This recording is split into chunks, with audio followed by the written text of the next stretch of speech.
Vocês devem ter sentido nestas últimas semanas alguma diferença no nosso som, porque a placa da nossa mesa digital queimou, foi mandado para o concerto.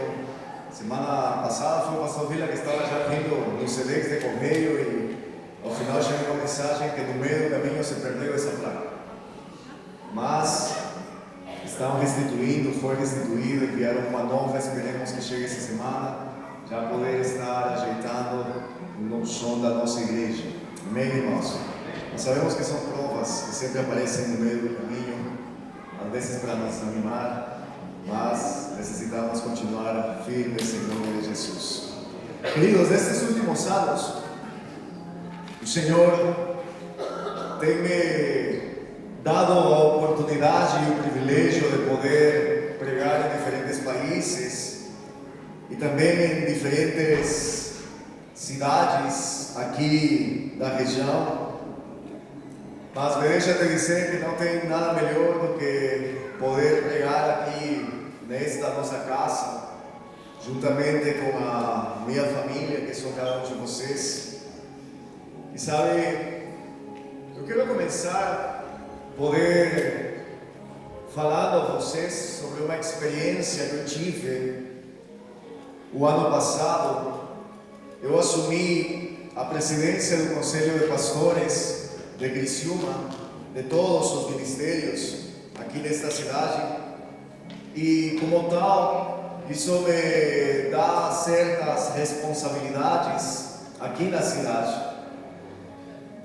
Portanto, fui chamado na prefeitura para poder me falar a respeito do centenário de emancipação política de Criciúma, que foi o ano passado, novembro do ano passado, era o centenário de Criciúma, e me chamaram para poder oferecer uma série de eventos, onde um deles seria fazer a Marcha para Jesus, aqui na cidade de Criciúma.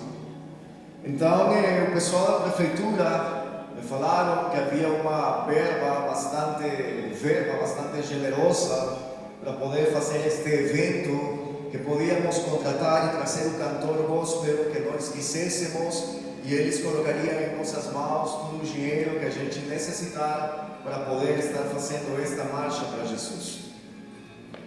Eu estou dizendo isso para vocês porque outro no meu lugar provavelmente teria falado: isto é bênção de Deus, isto é uma oportunidade e uma porta que o Senhor está abrindo. Mas quando estávamos na mesa do gabinete, estávamos ali, eu disse: olha, eu quero agradecer a vocês pela confiança, mas uma coisa eu quero dizer, que o Senhor não me direcionou para poder estar fazendo uma marcha para Jesus. Embora isso pareça uma bênção de Deus, mas o Senhor não me deu essa direção para poder fazer. Em segundo lugar, de que me serviria convocar um grupo de cristãos na cidade para caminharmos e dizermos: estamos aqui como igreja evangélica, se ao final as igrejas e pastores estamos divididos? De nada teria isso o favor do mundo espiritual. E terceiro, se hoje eu recebo dinheiro da política, por mais que muitos digam que isso é um direito nosso, amanhã eu estaria devendo favores políticos em época de eleição. Então eu creio, irmãos, que não tudo que se nos apresenta diante de nós com aparência de bênção provém dos céus. Não tudo que nos apresenta diante nas nossas mesas não significa que provém dos céus. Eu quero te dizer, irmãos, que na minha vida como cristão, eu cheguei a entender que os valores humanos e, sobretudo, os valores cristãos não se negociam por nada deste mundo.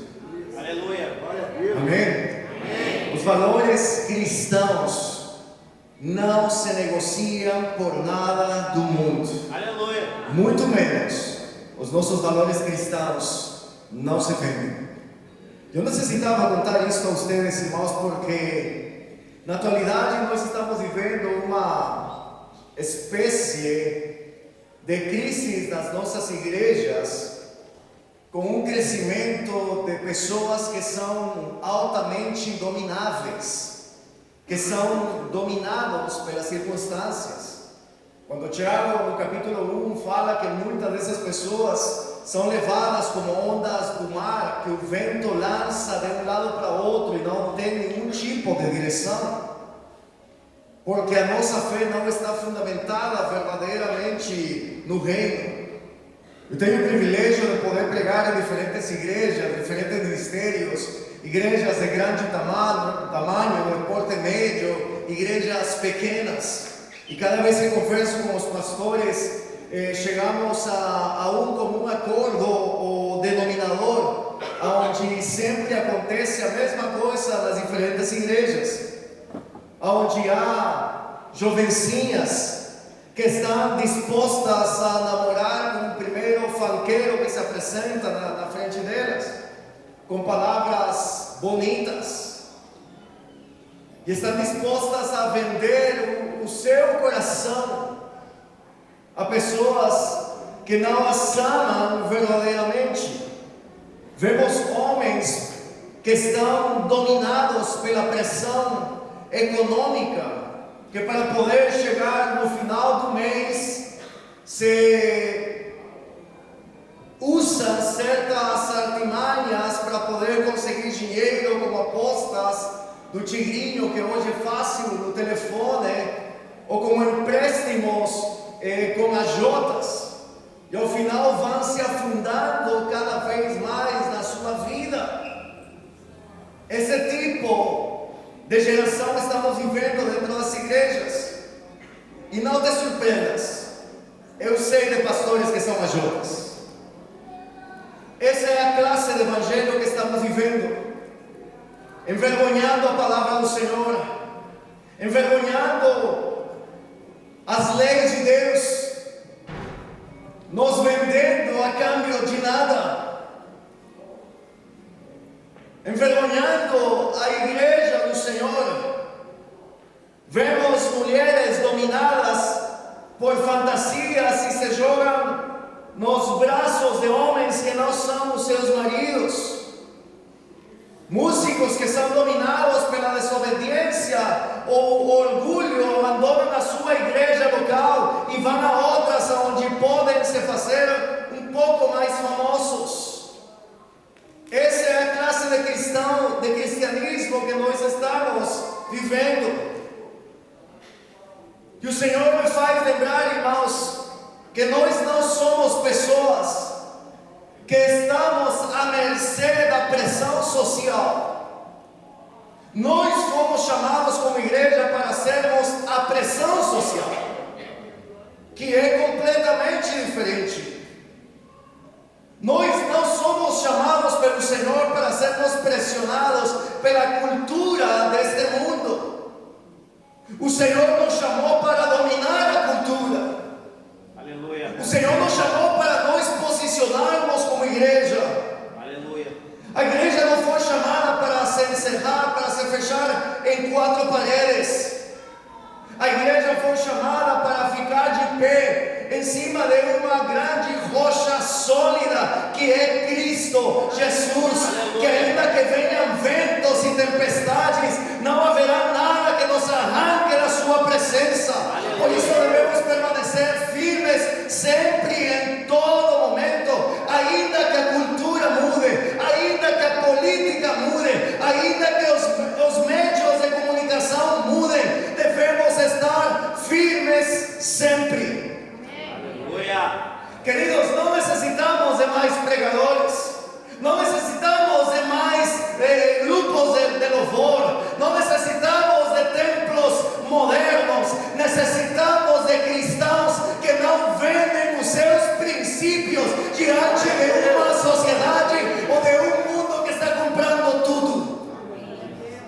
Aleluia. Isso que nós necessitamos, cristãos que não se vendem por nada. Eu quero te dizer que esta mensagem fala sobre uma igreja que não se vende a nenhum preço. Amém? Amém. Há uma passagem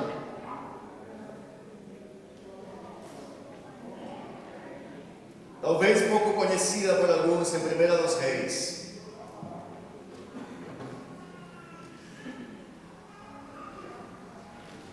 Para quem não sabe, a Primeira de Reis está entre Gênesis e Apocalipse. Amém. Aleluia. E quem não trouxe Bíblia, junte-se a um cristão.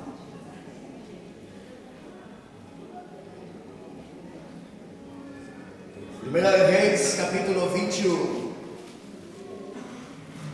versículo 1 ao 10. Eu já disse para vocês, irmãos, os que fazem parte da casa, não basta uma Bíblia por casal. Tragam sua Bíblia cada um. Amém. Aleluia. Amém. Primeira de Reis, capítulo 21. A palavra do Senhor diz assim no versículo 1. Naquela época, um homem chamado Nabote, de Jezreel, possuía um vinhedo que ficava ao lado do palácio de Acabe, rei de Samaria. Certo dia, Acabe disse a Nabote: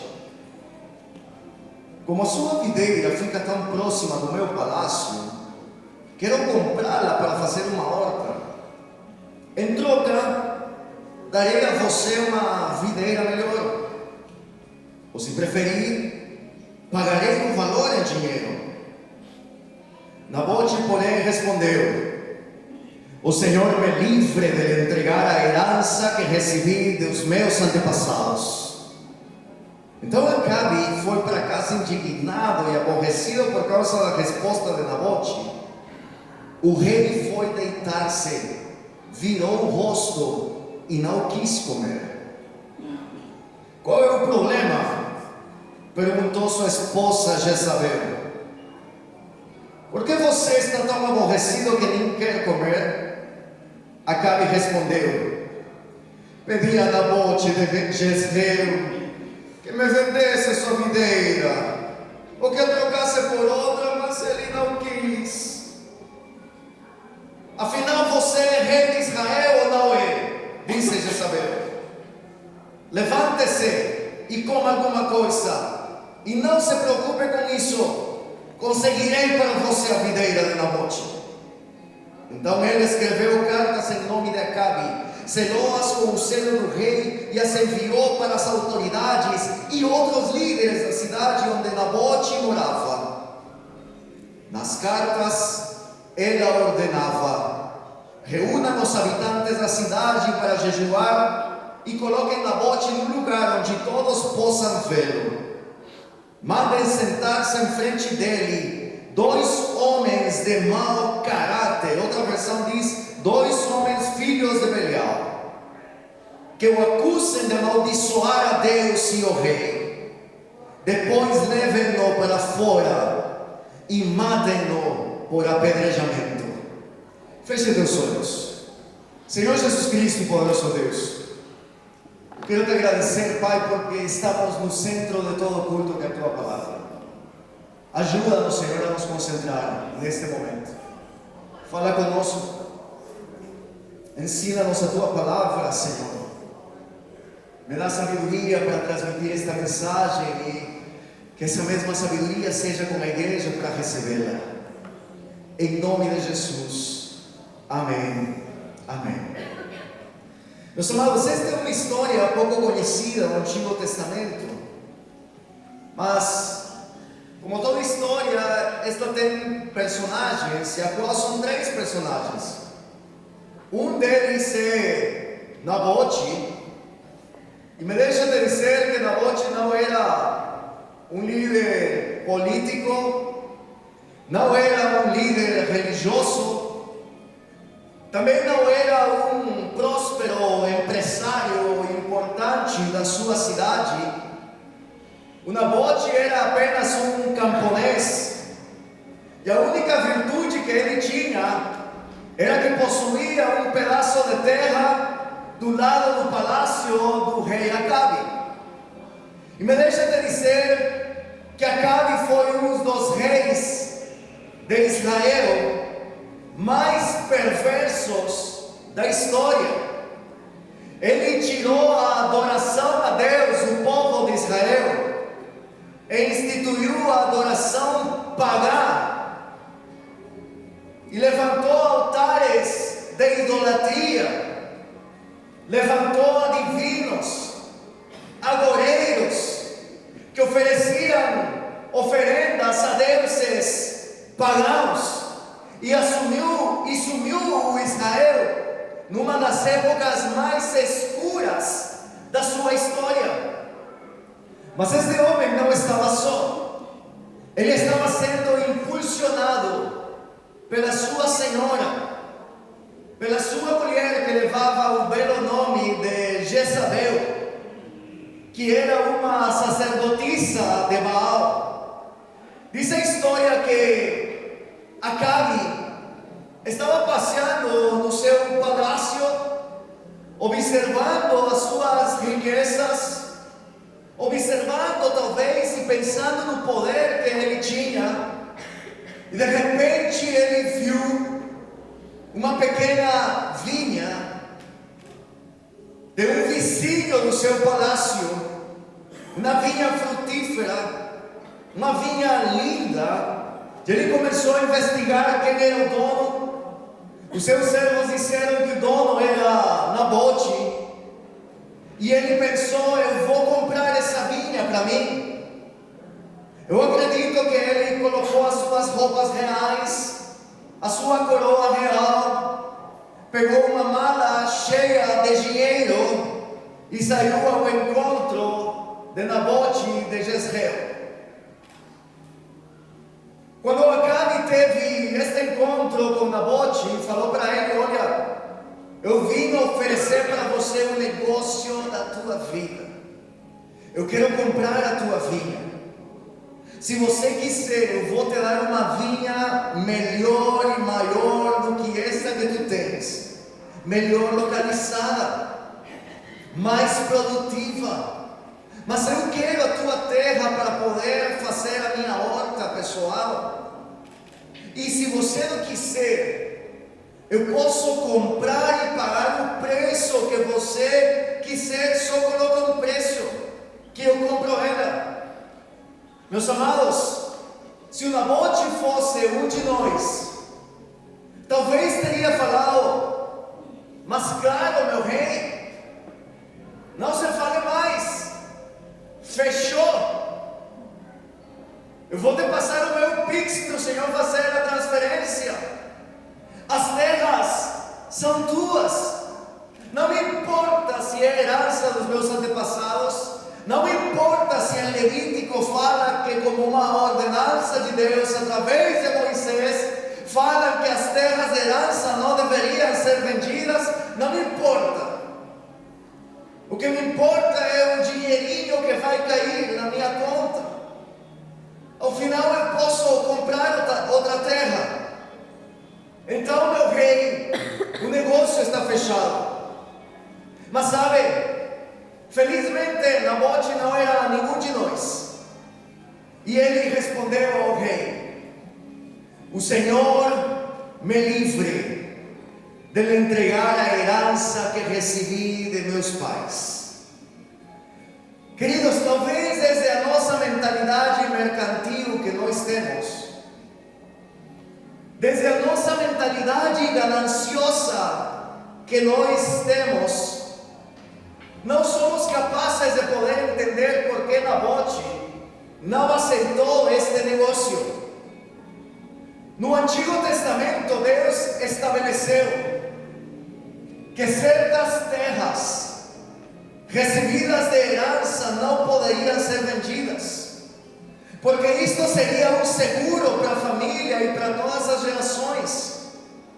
Isto, através de Moisés, se instituiu como uma lei.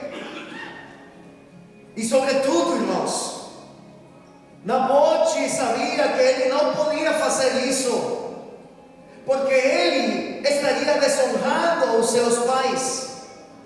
Mas também ele não estava fazendo isso por causa de obediência à lei de Deus.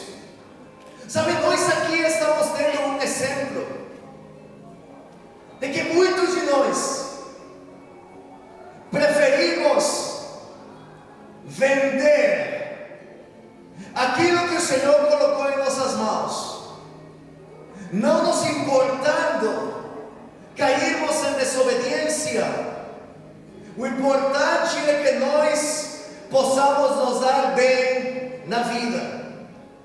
Sabe, depois desta resposta de Nabote, Acabe foi triste.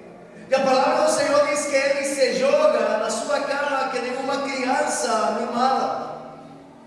Ele não quer comer, como se fosse um menino mimado. E a sua esposa Jezabel lhe diz: não te preocupes, eu resolvo o teu problema. Essa história termina mal, porque um homem inocente morre apedrejado.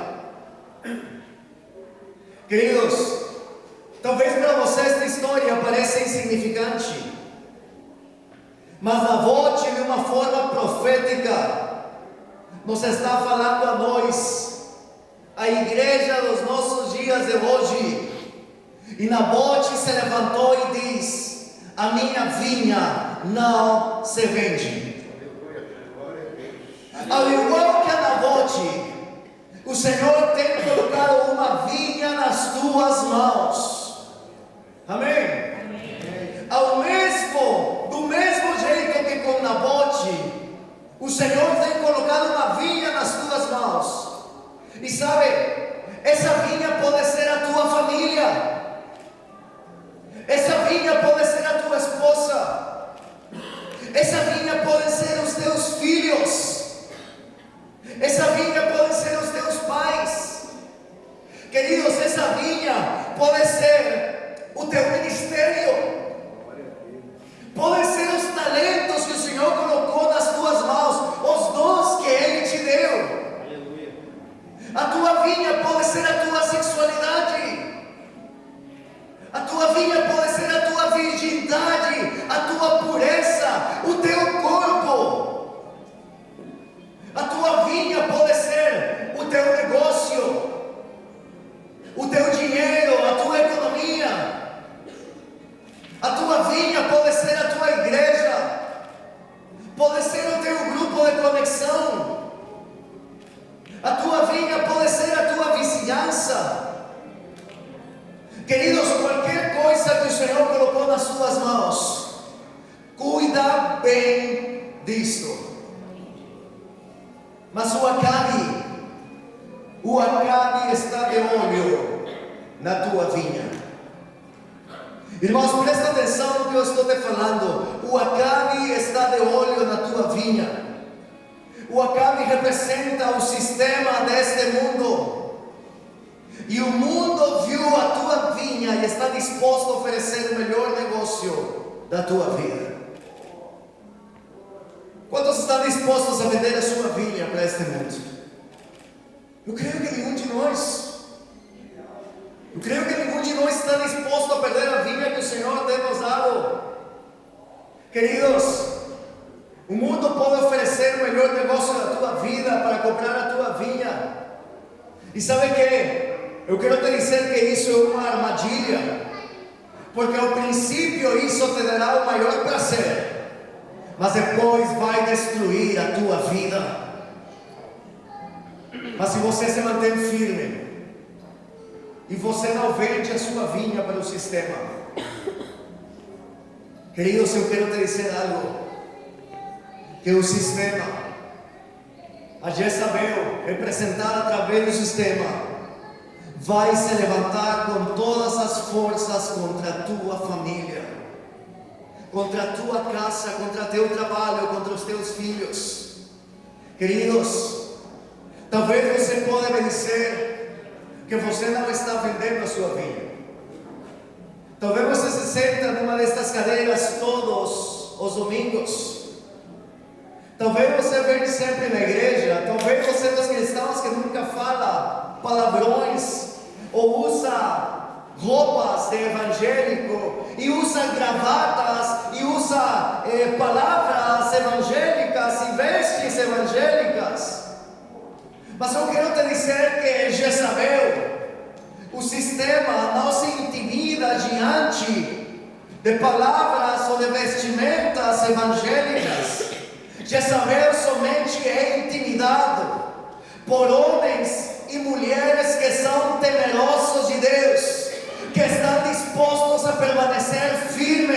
e estão dispostos a não negociar aquilo que o Senhor colocou nas suas mãos. Aleluia. O Senhor está à procura de homens e mulheres que sejam temerosos de Deus, que não se vendem por nada deste mundo. Deus está esperando que neste tempo, que nos querem fazer acreditar, porque nos dias de hoje querem nos fazer acreditar que para que uma igreja seja relevante, nós não podemos pregar mais sobre pecado. Estamos vivendo etapas das quais nos fazem pensar que para que uma igreja seja relevante, nós temos que pregar sobre prosperidade para manter as pessoas felizes. Nos querem fazer acreditar que devemos pregar somente que Deus é amor. E não querem pregar mais que Deus também é justiça. Mas sabe, Deus está à procura de uma igreja que se levante como Nabote e diga: a minha vinha não se vende, a minha integridade não se vende, a minha espiritualidade não se vende, a minha família não se vende, meus princípios não se vendem, não aceito ofertas, não aceito negociação. Aleluia. Igreja, te pergunto essa noite: quanto vale a tua vinha? Quanto vale a tua vinha? Não tem preço. Mas amados, se você negocia a sua integridade, se você negocia a tua família, se você negocia a tua fé, se você negocia a tua vinha, eu quero te dizer que a tua vinha não vale nada para ti. Se você está disposto a negociar os teus princípios por causa de dinheiro, então a tua vinha não vale nada. Se teus princípios cristãos têm um preço, já seja o preço da pressão social ou familiar, ou se teus princípios têm um preço porque tens medo que te coloquem para a rua no teu trabalho, e você acede a fazer tudo que eles estão te mandando, e isso vai contra os teus princípios cristãos, então me deixa te dizer que os teus princípios não valem nada. Se a tua lealdade na tua igreja local tem um preço,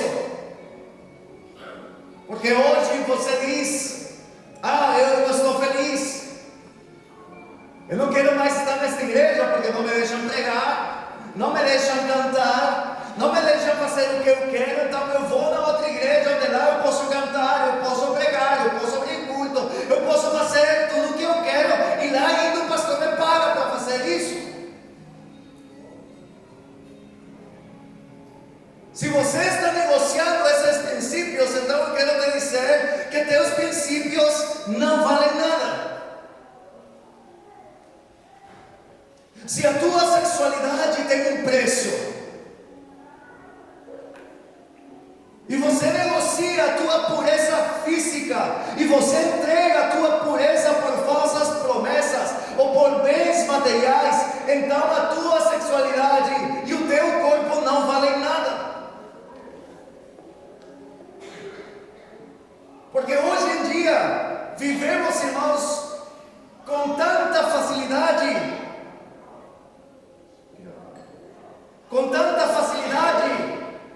namoros cristãos, que tem que se deitar antes de ir para o casamento.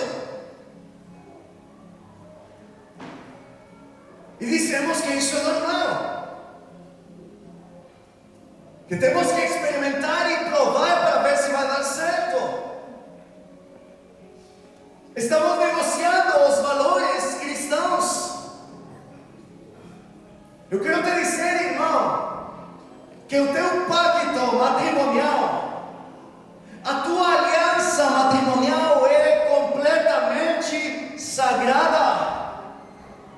Mas se você começa começa a ter conversas de alto teor ou de duplo sentido com mulheres ou com homens que não são tua esposa ou que não são teu marido, tu estás tratando essa aliança como algo vulgar,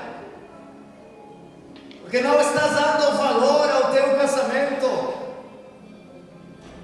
Casais que moram juntos há muito tempo e não querem se casar, é porque não estão dando valor à aliança que o Senhor instituiu,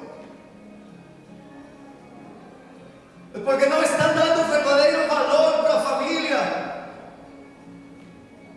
No Peru tem um ditado que diz o seguinte: todo mundo tem um preço, e com dinheiro todo se compra. E sabe que nessa realidade nós estamos muito longe, porque nós estamos vendendo por tudo que nos oferecem. Se nos oferecem a suficiente quantidade de dinheiro, nós vendemos. Se nos oferecem sucesso, nós vendemos. Se nos oferecem fama, nós vendemos. Se nos oferecem prazer, nós vendemos. Se nos oferecem comodidade, nós vendemos. Vendemos o nosso ministério. Porque há muitos líderes e pastores que hoje em dia estão vendendo o seu ministério. Hoje em dia há pastores e líderes que estão vendendo o seu chamado ao melhor pastor. Se chega um irmão a oferecer presentes, a dar privilégio para os pastores começam a dar privilégio para esse tipo de pessoas, porque se venderam, porque venderam o ministério, porque venderam a casa de Deus, porque destruíram o chamado, porque destruíram a pureza, porque venderam a vinha que o Senhor colocou nas suas mãos. Esse é o evangelho que estamos vivendo nos dias de hoje. Mas eu quero te dizer que aqui, Igreja Rei dos Reis, o Senhor está à procura de uma igreja que não se vende por ofertas, que não se vende por oferecimentos, que não se vende por propinas. Está buscando uma igreja que trata com responsabilidade a herança que o Senhor colocou nas suas mãos. Aleluia.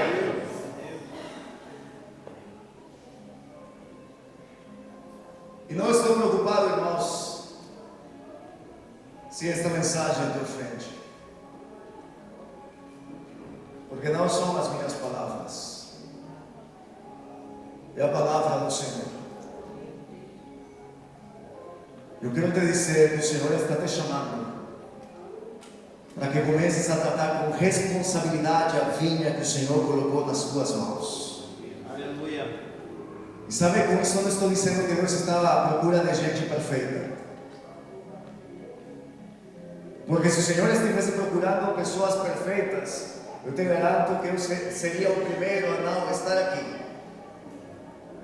Deus não está à procura de pessoas perfeitas, mas o Senhor está à procura de pessoas confiáveis, de pessoas com as quais Ele possa confiar. Amém? Amém, aleluia. E queridos, a tua vida é confiável para o Senhor? Façamos, irmãos, esta análise da nossa vida. A tua vida é confiável para o Senhor? Será que o Senhor pode confiar a sua vinha em ti? Sabe, talvez você é daqueles que não vende a sua vinha. Mas a pergunta é: você está fazendo produzir a tua vinha? Em Cantares capítulo 2, versículo 15 diz: apanhai-nos as raposas, as raposinhas que fazem mal às vinhas, porque as nossas vinhas estão em flor. Sabe, o autor deste livro nos está dizendo que as raposinhas estragam as vinhas. E talvez você não está vendendo a sua vinha, mas você está protegendo a tua vinha das pequenas raposas. Sabe,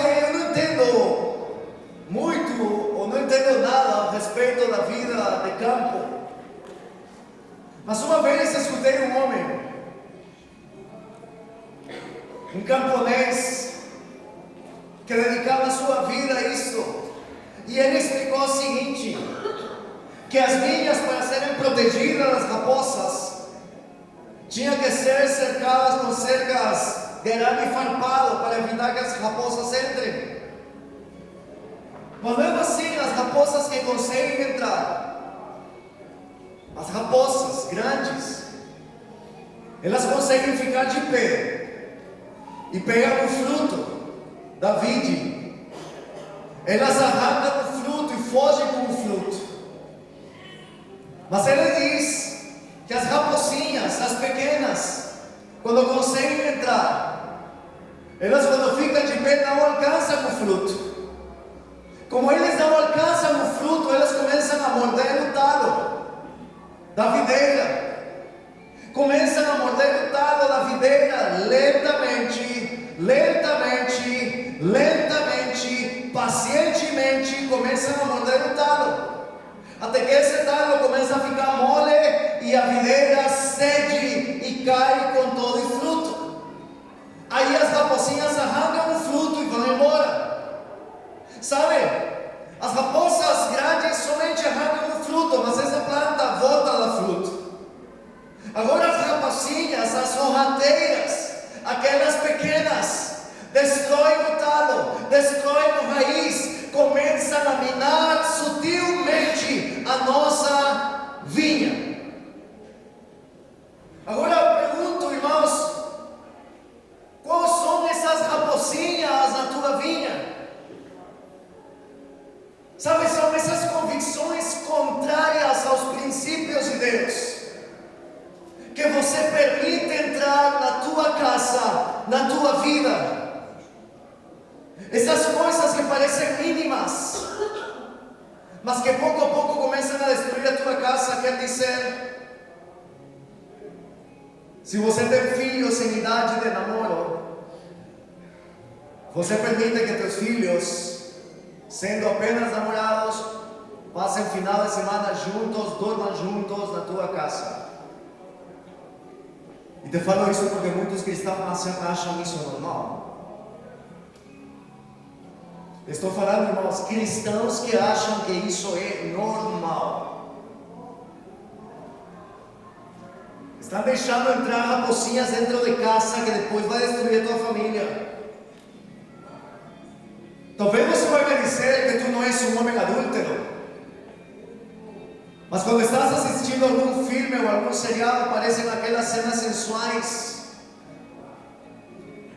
e você diz: isso não me afeta, não faz mal, e você continua assistindo essas imagens, que pouco a pouco começam a criar imagens na tua mente, e quando tu depois percebes, estás preso na pornografia. A pornografia te leva à masturbação. Isso leva à destruição conjugal, porque nós estamos permitindo isso entrar em nossa vida, a destruir a nossa videira. Talvez você não está dividindo uma igreja,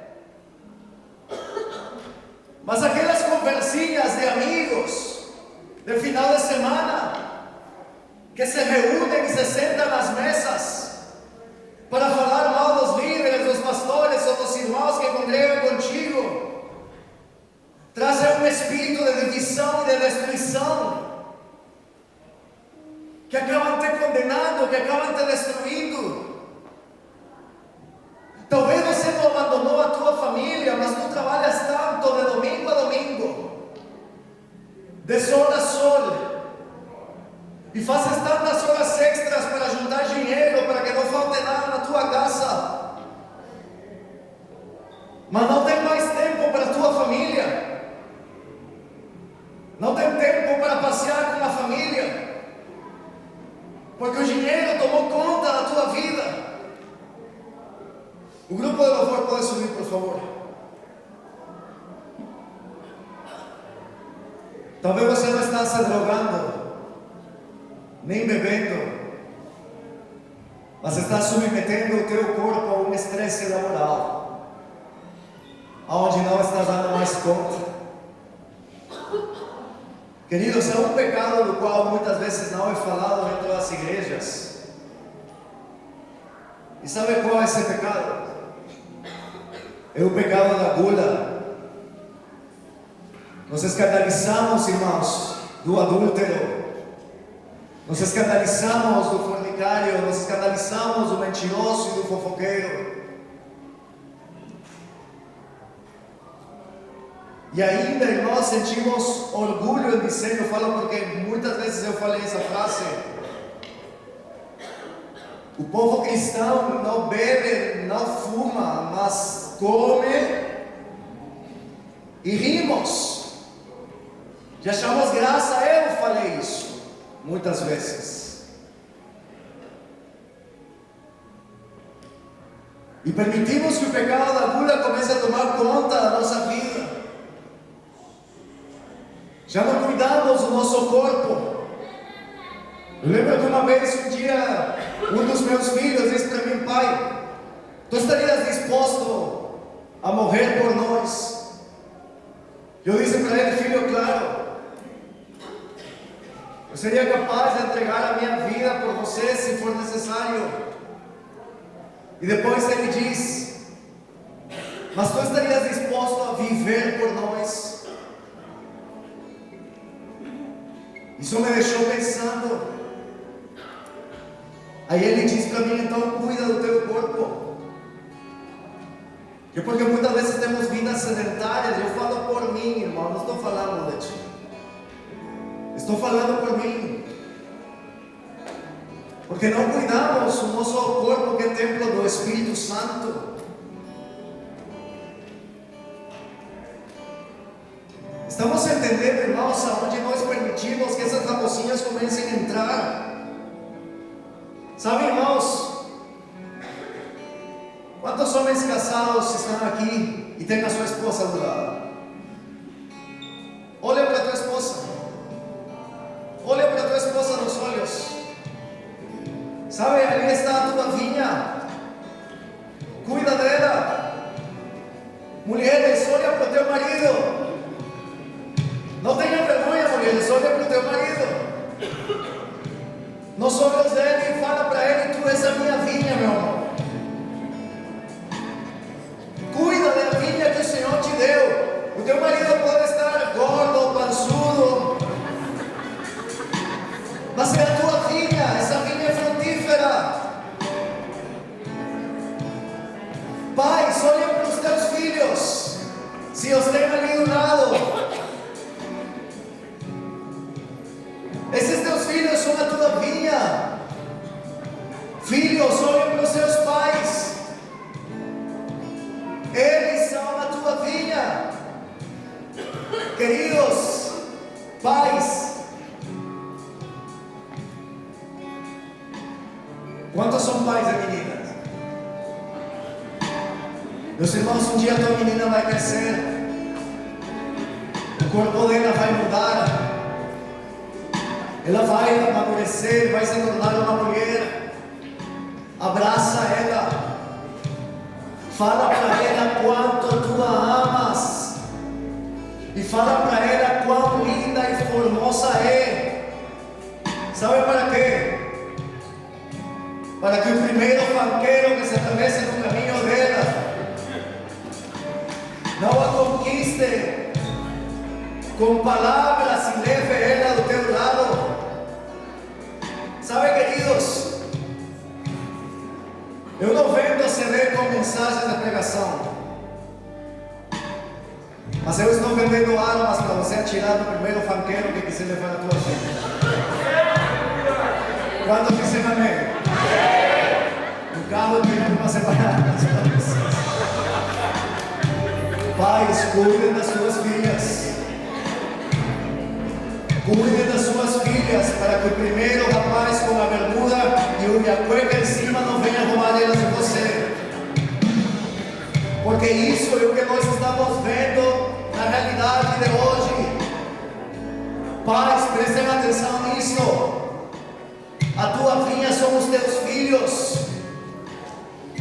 A sociedade de hoje quer roubar os nossos filhos com ideologias satânicas que querem obrigar aos nossos filhos a serem homossexuais, minando a mente das nossas crianças e dos nossos adolescentes. A sociedade está apresentando para todos nós que ser homossexual é top. E isso está sendo levado para as escolas, isso está sendo levado para as faculdades, isso está sendo levado para a sociedade. E sabes, pai, mãe, o Senhor te chamou para falar aos teus filhos sobre identidade. Tu és profeta na vida do teu filho. Tu tens que ser o diretor e condutor da tua casa, da tua família. Não é o governo, não é a sociedade, não é o sistema. É você que foi chamado para formar a identidade dos teus filhos. Fica de pé, por favor.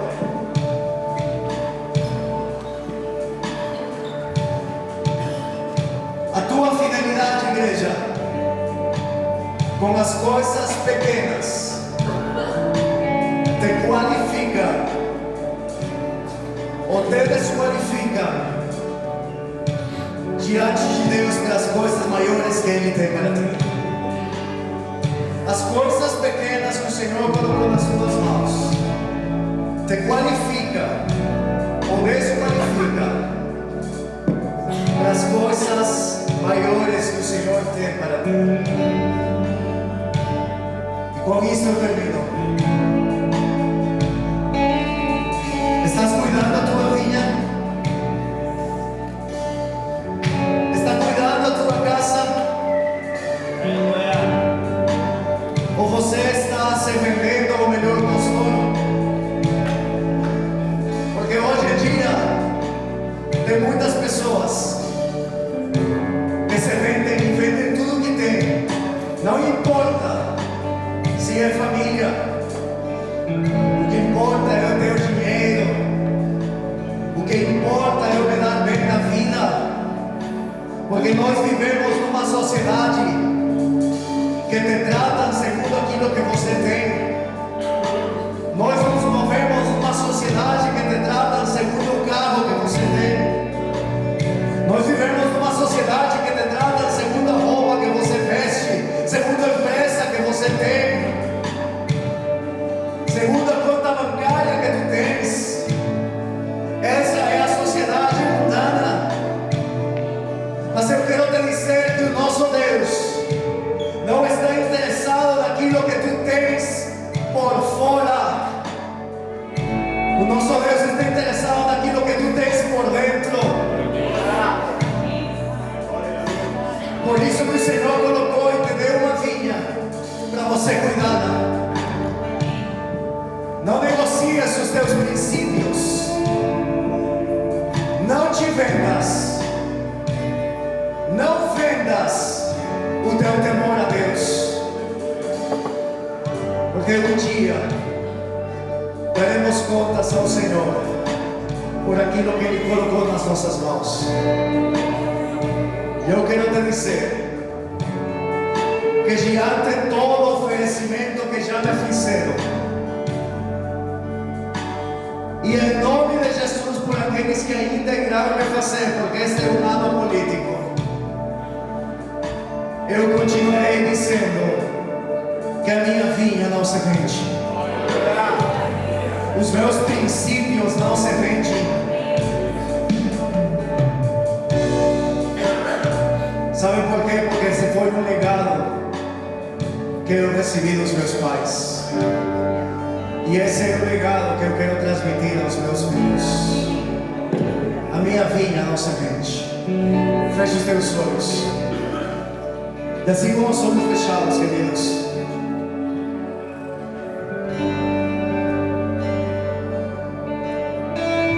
se o Senhor tem falado ao teu coração através dessa palavra,